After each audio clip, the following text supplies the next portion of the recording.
Gavin, the work session on AO 2019-23 regarding specific grounds for valuation. There's also an S version. We'll start with introductions. Mr. Train. Dick Train. Are we started on? Yes. Yep. Forrest Dunbar. John Wells. Felix Rivera. Christopher Constant. Eric Croft. Alex Slivka, CFO. Jack Adamus, Municipal Assessor. Ford Dyson. Action Wemhoff. Good, and we have various members of the public and the administration here as well.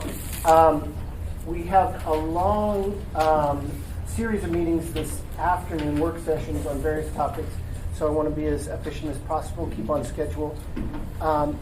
If you're ready, Mr. Gates, to just tell us a little bit about the original version and what's changed in the S version, or we can start with Mr. Slivka. You ready to go? We just got here, but do it on the fly? Sure, I could just make a quick short statement and then hand it over to Mr. Sylvie. So the original version had... Speak up. Sure. Just remind me if I need to speak up. Okay. So our first AO 1923 had several amendments that were going to require some limited action from the Municipal Assessor's Office to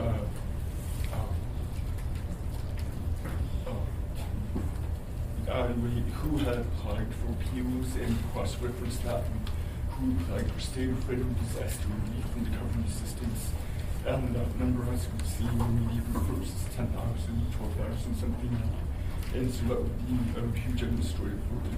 So the S version addresses that by, instead of an affirmative obligation, not imposing that on the Municipal Assessor's Office, but giving people who apply for the appeal a presumption that they weren't able to meet the 30-day appeal deadline because they were able to get documentation showing grounds for their appeal for the deadline.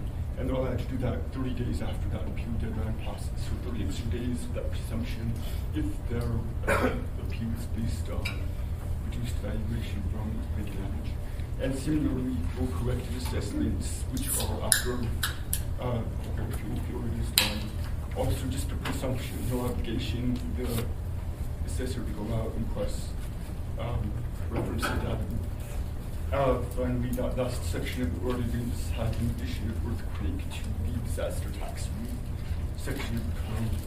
And interestingly, years ago, the Assembly considered adding not just what's currently there are fire, but also earthquake, winds, and flood disasters, and they decided not to at the time, and we discussed that a little bit.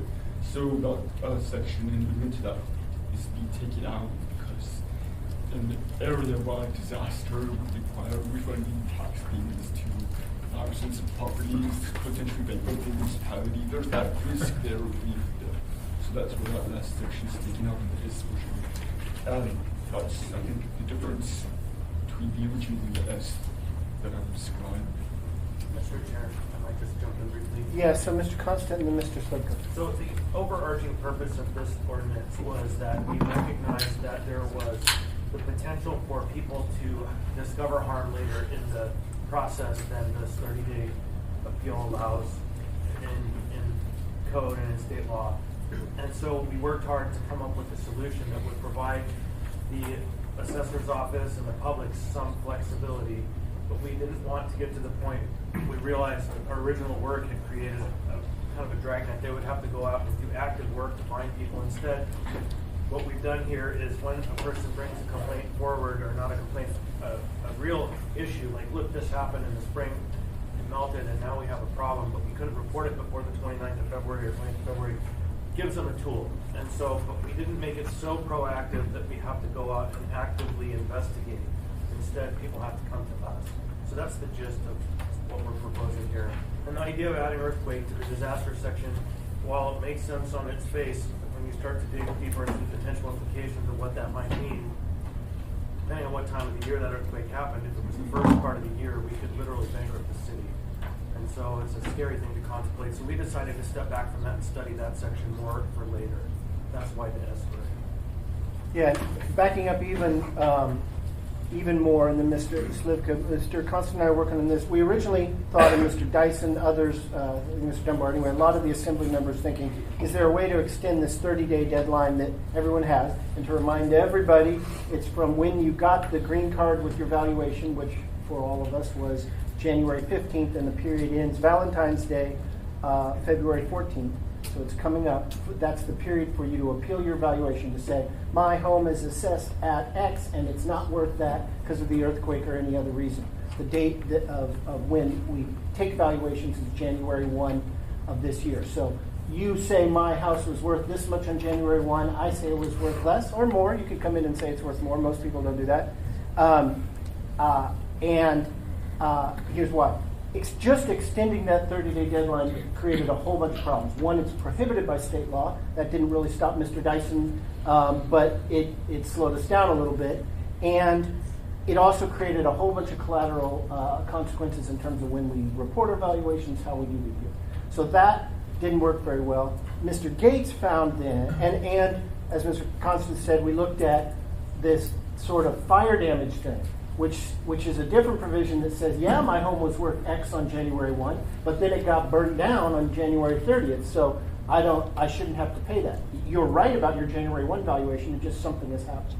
The difficulty with just adding earthquake to that is, while fires, typically for us, there have been great fires that go all through town, but are individual or confined events, an earthquake may wipe out a whole bunch of valuation. And that rebate, if you will, it doesn't now allow us to make it whole. It doesn't allow us to adjust it. So there's difficulty with that. We may end up doing a portion of that or changing how aspects of it to reflect the way an earthquake works.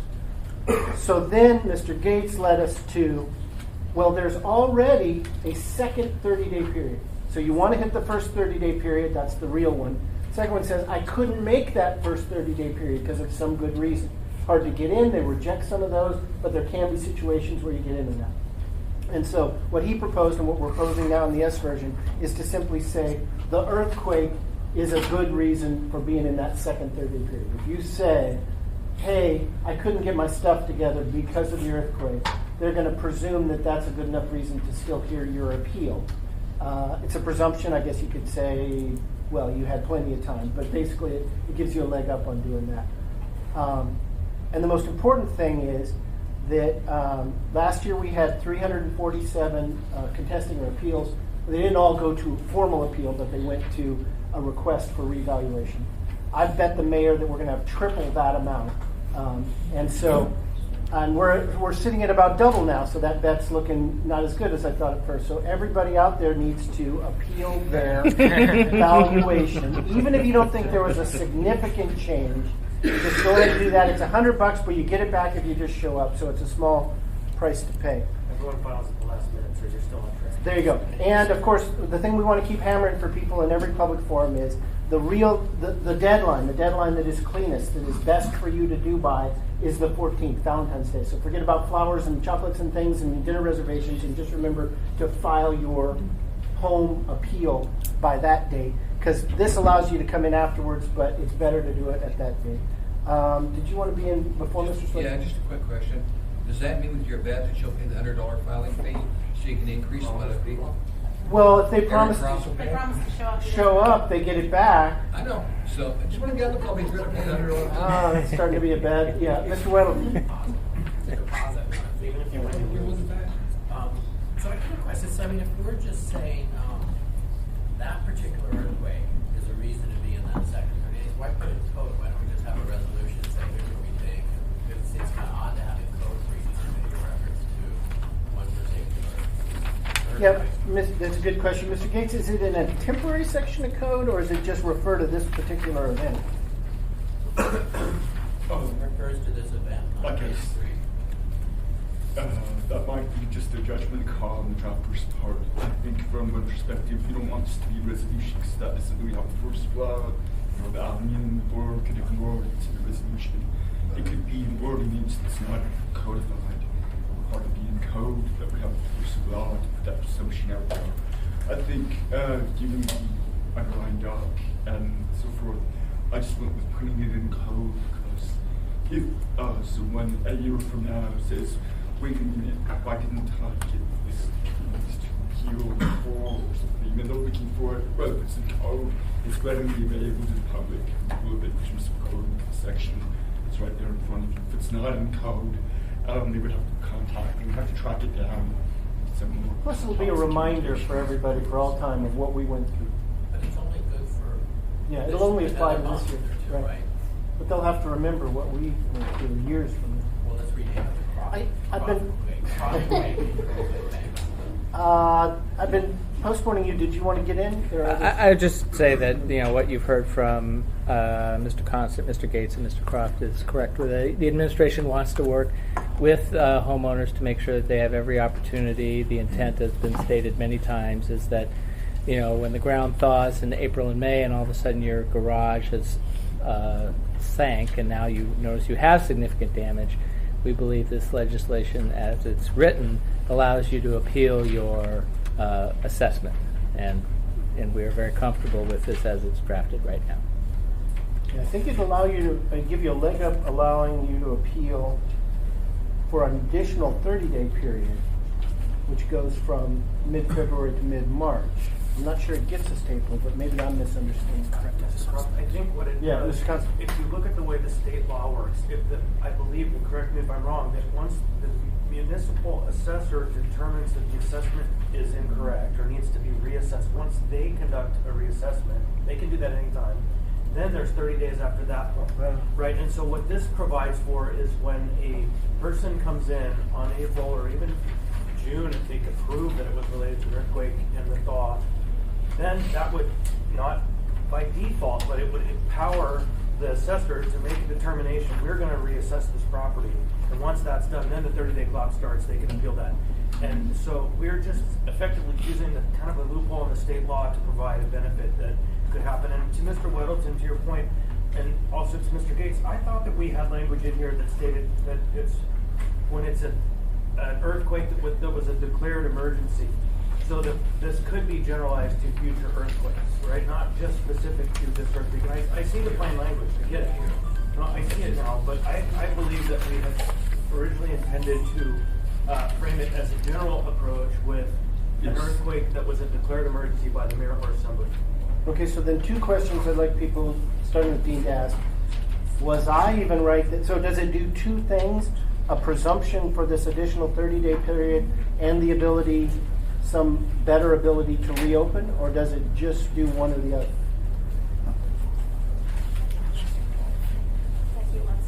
Hi, If Becky. you want me to take that Yes. one, I'm happy to, Mr. Goff. Becky Pearson, municipal attorney. It does two things. There's two tools. One is regarding your current year assessment, your appeal of your current year assessment, and that, whether or not you can, the state statute, all of this goes back to a state rubric that says you have 30 days unless you are unable to appeal during that period. That's the word used. And we have direction in our code that says how should the board interpret the word unable. And you're adding direction to that to say, under the rubric of what means unable, we deem you unable if you weren't able to timely produce documentation of earthquake damage. And then there's a second section that allows for a corrected assessment, which is another tool. So this is later on, or maybe even next year, you say, wait a minute, I noticed that the assessor's office never paid attention to the fact that half of my house fell into the ground as part of the earthquake. So now I'm going to go to the assessor and request a corrected assessment. You can do that now if for some reason your assessment has been wildly off. The assessor thinks you have a much larger house than you do, or something like that. And so this just adds to that standard of presumption that a failure of the assessor to consider earthquake damage is a reason for your corrected assessment, for you to be able to grant it a corrected assessment. And that would allow you relief in the future year. I think it can happen at any time, not just during this current year assessment period. And to the question about the generalization versus specificity, the second portion is generalized. It's drafted to state that any failure to identify significant damage from an earthquake disaster, which is defined to be any earthquake that results in a disaster declaration. So you certainly could amend to use that same generalized terminology in in 1205-055 if you wanted to. I feel like it seems like the primary purpose of this ordinance is really a public notification piece, because both of these kinds of presumptions could be imposed by directive of the CFO. If I'm saying, I want you to interpret the law this way. But this signals very clearly to the public what their options are and allows them to see it in a codified location. Uncodified ordinances, as Mr. Gates noted, are like hard for us to find. And so for the average member of the public, trying to find an uncodified ordinance to figure out what their rights are is just really challenging.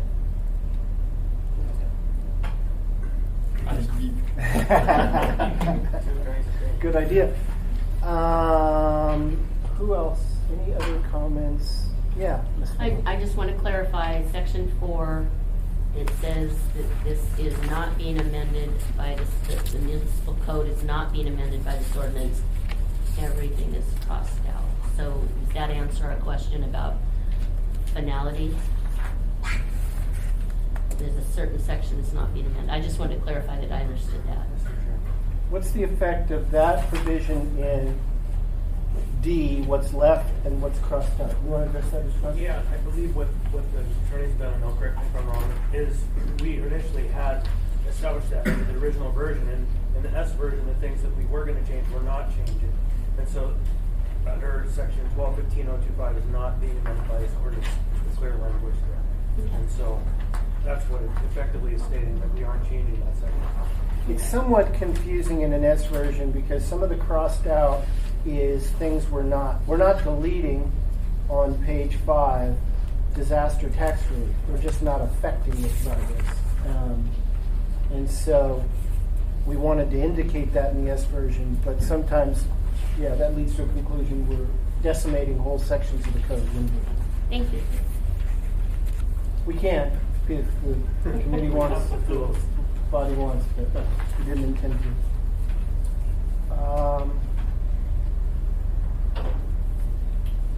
We have lots of time on this. We thought it might engender more discussion.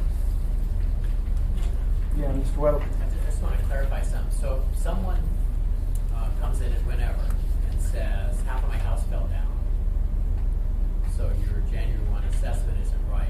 And my understanding is so they don't get an assessment of half their house value or something to apply to this tax term. It would be 1/12 of the times that because it was only 1 month. Is that, did I get that right? I guess this is Jack. I can Yeah. answer that through the chair. So there's obviously many different scenarios of what could happen, and I'm hearing from your scenario, I'm assuming that it'd be earthquake related. Is that the first? Yeah, let's say they know it. It's like their garage has gone down. Sure. It's substantial. Okay. And I think you said we don't. So January 1st. You said it doesn't apply to the whole year or something. Yeah, so I guess there's a couple things. So if I'm hearing from you hypothetically that a garage sloughed off the house. It's because of the earthquake from this recent. There's 2 ways I see this really shaking out, even actually potentially 3 ways. First is they contact us now, and we would then try to rectify the assessment. The second scenario I could see unfolding is that they appeal late, and through this ordinance, the way that I see it, again, I thought Becky did a great job really talking about that. The first section, that the Board of Equalization would have the guidance to say that this would be a legitimate reason for a late appeal. The third scenario, let's say that they come in way past in May, where they find out that this is an issue, that would be then guidance to our department, property appraisal, to the assessor, saying that because this is earthquake-related issue, this will be considered an error, and we may issue a corrected assessment. Okay, got that. But what would be how much would you correct it? I mean, say they have a $400,000 house, and you could say, but with no garage now, it's a $300,000 house. Is that what so that would become the value January 1st? That's correct. Okay, so they do get that. Okay, I thought there was something in there where they only. can. There's only one Yeah. 12 So per year that correct. is lower value. They wouldn't get the full 100. They would only get 112 of that for this year's tax. Yeah, so I can kind of expand that a little bit more to help clarify. So you're absolutely correct. In that third scenario that would come, we would be still using, again, we really use the lien date, January 1st, as our snapshot.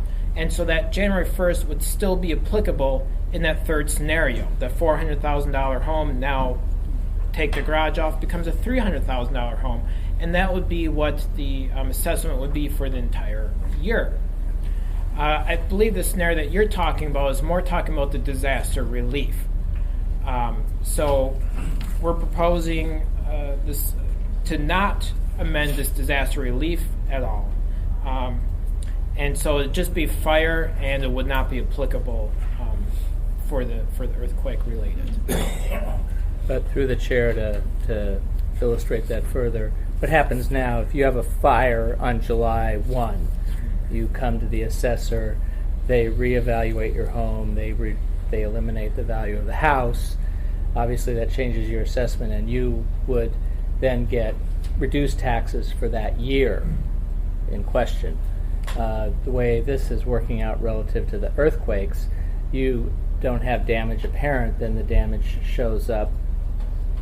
They change your assessment, but at that time, it's the same thing. It lowers your total amount that you would owe. The reason why these dates are set in code right now is so that the assessor and the treasurer can set the mill rates appropriately based on budgets that you approve, so that the tax bills can go out in June. I got it. Thanks. Yeah, Mr. Dice. Yeah, and give me a couple of slack here. I'm going to say this awkwardly, but so if somebody misses the deadline here, including the extension this year, and or they start thinking about it, and what if they, 9 months from now or something, say, "Oh shoot, I should have appealed this assessment." Can they do that under what we're proposing? Yeah, that's the thing. So they missed the 30, they missed even the second 30, but now they're sitting there in August or September and they do it. What's the process there? I come to you and say, sorry, I missed both deadlines, but here's what I got. So that's where we're really looking at this. That's where the 12.05.060, this correction of errors, comes in for us, and we would look at this as guidance. We would then start to ask the individual as far as, can you please expand on this? And really start to ask the individual what kind of, please describe what's going on with the house, what happened. And again, we would really look at the discussion now of what the intent is of this. And my understanding of what this intent is really have individuals that have had damage that they were not aware of during that window.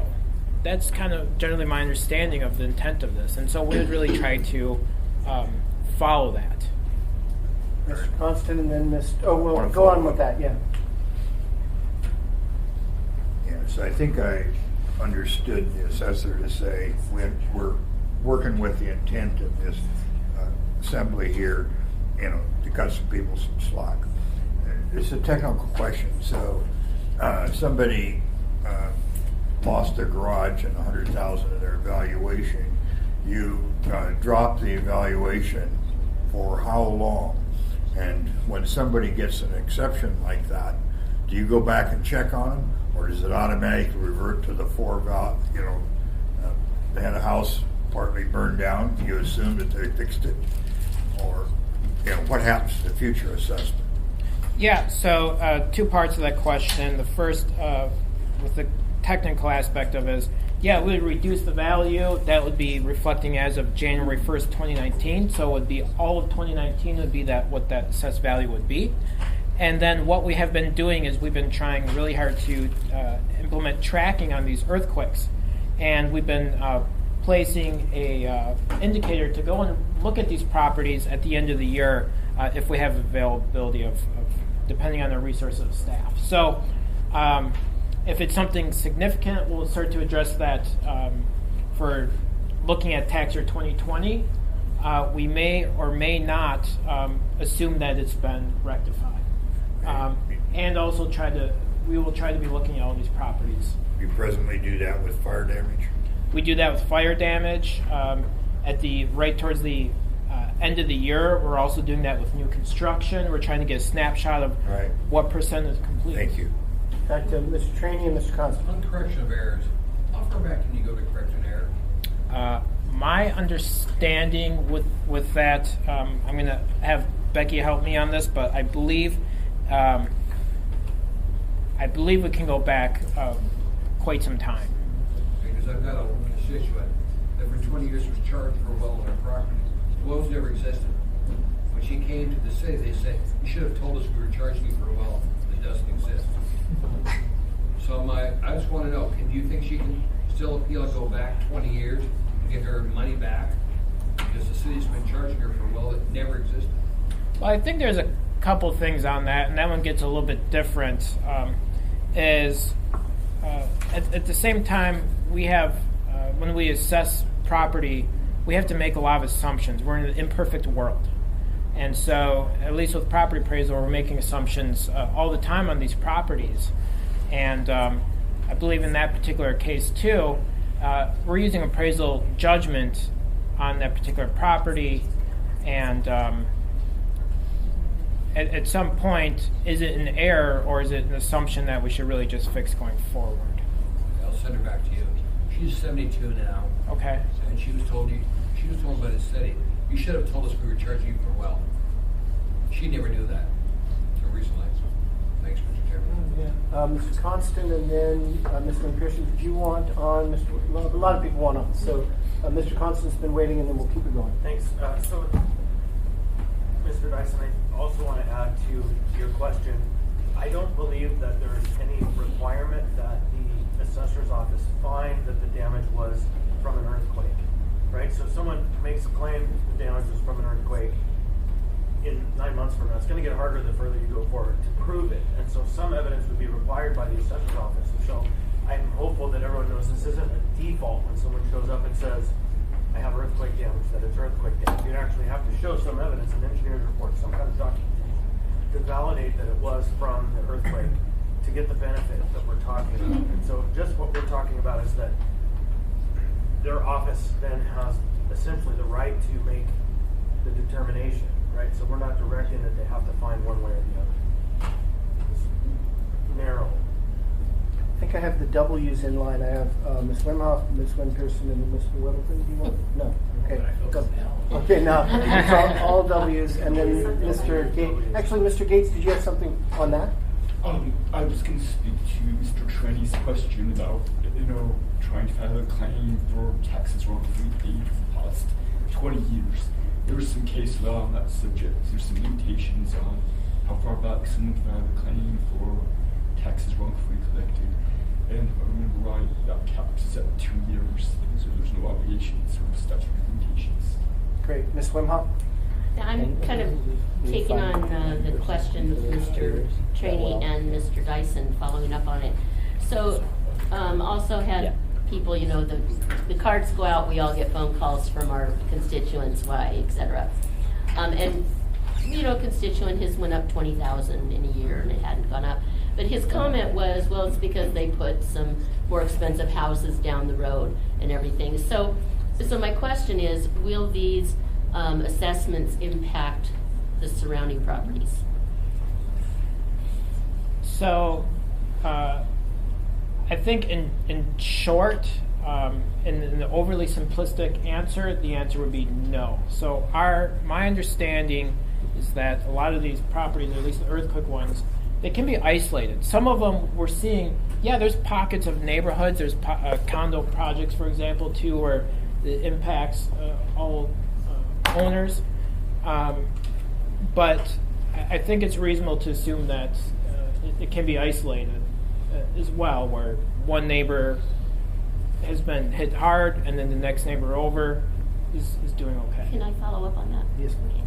So in that sense, is it is it a computer algorithm or do you hand look at this neighborhood with this earthquake situation? I mean, is there any chance that a computer error can come out just based on numbers being in there, or is this something that's watched by humans? This right now, all of this is watched by humans. We're not integrating any of this into our evaluation model. Okay.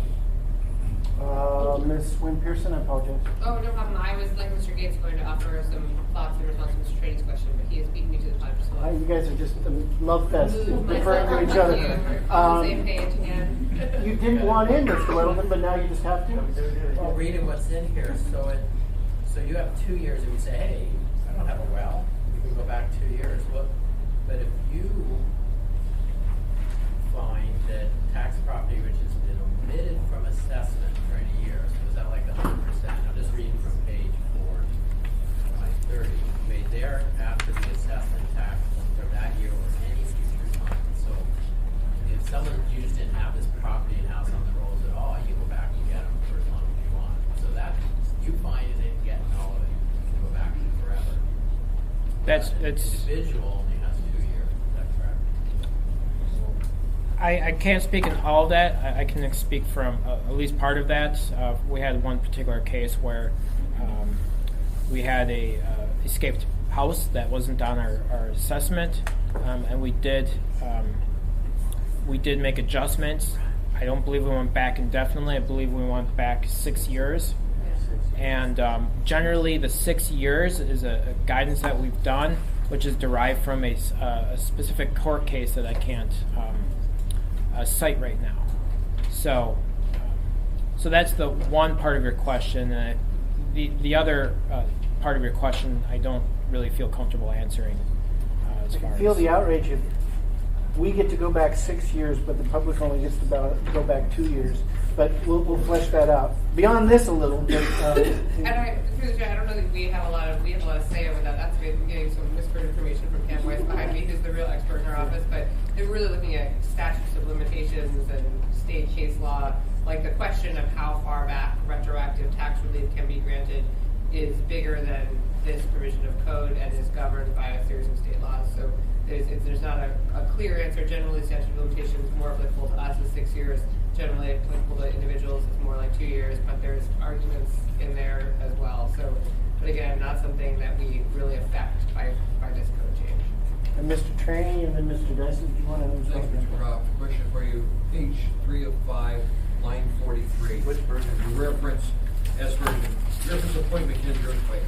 We've had now 3,000 or 4,000 earthquakes since the major one. So let's say we have a 6.0.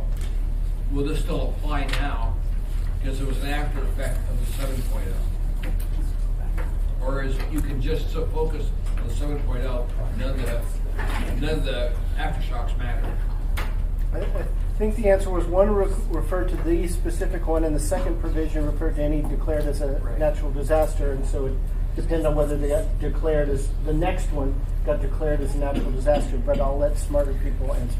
I would just say that we would tend to lean in favor of, being generous with the interpretation. I mean, what we've seen with our own water utility is that maybe there was some initial damage caused by the quake on November 30th, and then some of the but no noticeable impact, and then some of the aftershocks caused some water pipes to actually break. So we would probably, in the same instance, look all the way back and say it was probably Thanks, contributed. Eric. I appreciate the response. It's just that we had the 7.0, you've got a presumption of declaration, but it had numerous aftershocks. And who knows when you actually had the damage occur. Great, thank you, sir. Mr. Dyson, then Mr. Constant. Yeah, I'm impressed with this discussion. And we're getting down the weeds, but weeds we need to get into. So this group of homes that had significant damage out in Sand Lake area appears, from what I've heard, that part of that problem was exacerbated by what the contractor developer did and didn't do, and that there was liquefied soils there that made them more susceptible to damage. And whatever the number is, a third of the homes there had demonstrable damage and got red tagged or yellow tagged or whatever it is. and so on. So those folks are going to have a very legitimate case to take to the assessor's office on appeal. The rest of the homeowners, I bet, are saying, my property values just went down, and this has all been in the paper here, and even though my house didn't get damaged, I'll bet you that this neighborhood, how many houses that is, the property values there are less. So I guess the thing that homeowner could do is hire an appraiser, to give them his report on what it's worth or something.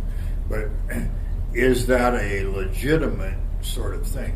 And this will fall out on another thing that I am working at, and that is the city has a pretty good record of what they call seismic zones. It's literally earthquake risk zones around. And, I'm toying with the idea of putting that in the code, so the land use permits, if they're in the most intense risk zone, requires extra analysis and perhaps remediation by the geotech people to do it. And if we do that, then there'll be some sections of property values around, because it's now known that they're building in a higher risk area. Is that a legitimate basis for appealing an assessment? I may answer that through the chair, if I may. Two things. So I'm hearing really two things going on. The first is really this scenario where we have a group of properties in a little pocket that experienced damage from the earthquake due to potentially maybe the soils were not great. So in a hypothetical scenario like that, where we have an individual coming to us, their property was not directly damaged from the earthquake. They have no visible damage. They're fine, but they're saying, hey, look, my property value isn't as valuable because of these reasons. So we have, I would see this as really very similar to appeal of a lot of other appeals, where what we do is we try to look at all of the evidence. We try to look at what we think what would this property bring to market value as of January 1st. Yeah. So He just said yes. I did. Well, in a way, yeah, we're using all available information. I got it. Yeah, So, Miss Weinhoff and I we got neighborhoods out in our area where the water supply is really marginal wells, and people are hauling water. Guess how many people work very hard to discourage or keep from having to disclose that? The banks generally say you got to have a water well test. I mean, there are whole neighborhoods up the hill from me, and and so on, are all in that situation. And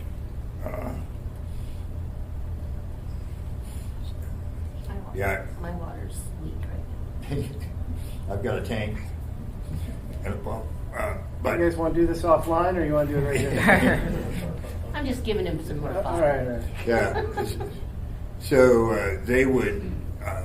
It'd be helpful for prospective buyers to know you're going to buy on that hillside. You better look at the water issues. But boy, if we publish that, both the homeowners there and the real estate people would get their knickers in a knot, and say, don't do that. So I can see a conflict of interest, but I just want you to know that I'm working towards the buyer, loaner, builder knowing what the seismic risks are in an area. I'm sorry, that's only tangentially related, but something we're going to be continuing to deal with. Mr. Constant, and then did you want to end this? Winters? No. Okay, So good. my comment is tangential only insofar as at the beginning of this work session, Mr. Croft, you mentioned that generally people don't ask for valuations to go up.